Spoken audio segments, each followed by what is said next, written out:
Hey guys, what is up? It is Future Mark here, and I've been going through some of my old footage and I realized I have lost archives. That is right, Project Car episodes that never saw the light of day. So we're gonna go back in time to much younger Mark, and we're gonna go over the missing Kombi footage that you guys never got to see until now.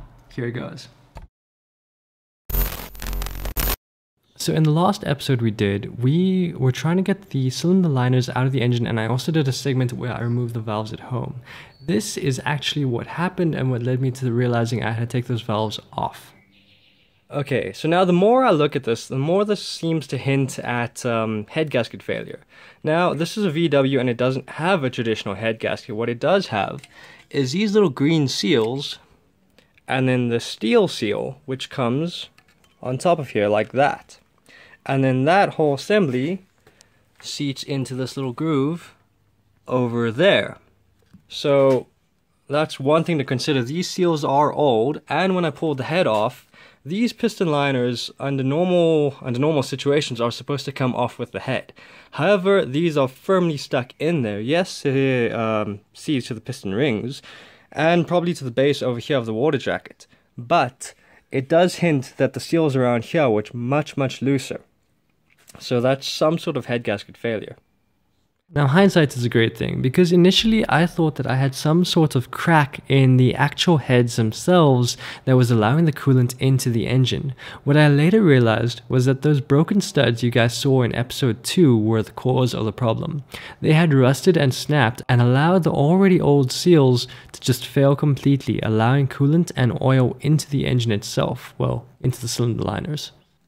In episode 3 we took the cylinder liners out and we inspected them. This is what the engine looks like with them completely out. It took quite a bit of work, but now the next step is to take the pistons out of the engine. To do that, you have to remove the gudgeon pins first. Now, they're held in by these retaining clips, and you can only get access to those via the water pump and the hole on the other side. Now, I had to heat the pistons up quite a bit with a propane torch so that I could get them out by using a piece of wire bent up as a hook. By now, the crank should freely be able to move by hand because all of the pistons are out, which means it shouldn't be stuck. That's not the case. I even managed to get this flywheel nut off, well, this flywheel bolt off, which is one of the tightest bolts on this entire engine, and the engine didn't turn over. So, if there was any doubt that this engine was coming apart, yeah, that's all gone now. Now at this point there are two things I need to tell you guys. The first was, at this time the garage started going under a major revamp as I was about to get married. I sold off some of the bikes to buy the ring and painted the floor and yeah, just cleaned the place out. And the other one was that I wish I could tell you that I had taken the pistons out of the engine before I tried to split the halves, but I had the great idea that I could just pull them through the actual bores for them and then split the engine, which turns out you can't do because the castings for the bearings are in the way. So I thought I'd let you guys know that, yeah, no, don't, pistons out first.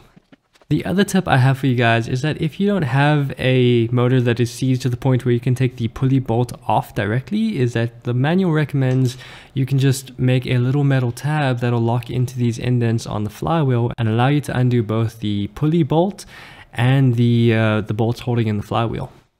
Luckily, after taking the pistons out and removing the flywheel, it's pretty straightforward to be able to carefully take out the crankshaft and camshaft and clean them up and get ready to inspect them. However, this is pretty much where the build got to before. Like I said, I ended up getting married, and then because I got married, I ended up getting a lathe, and then a second lathe, and then eventually a really tiny piece of blue machinery. But yeah, I'm proud to announce that I am still working on the Kombi build. In fact, there is an episode in the pipeline at the moment that I'm busy editing, so that'll be out shortly. But yeah guys, if you want to continue watching the Kombi build, or if you want to see more 3D printing, or even more of that sweet machining, remember to hit the subscribe button and be notified. Otherwise, leave me a comment on what you guys thought about the video, what you'd like to see happen with the Kombi build, or with some more machining. And that's it. I've been Mark Howe from Project Car. Thanks for watching, guys.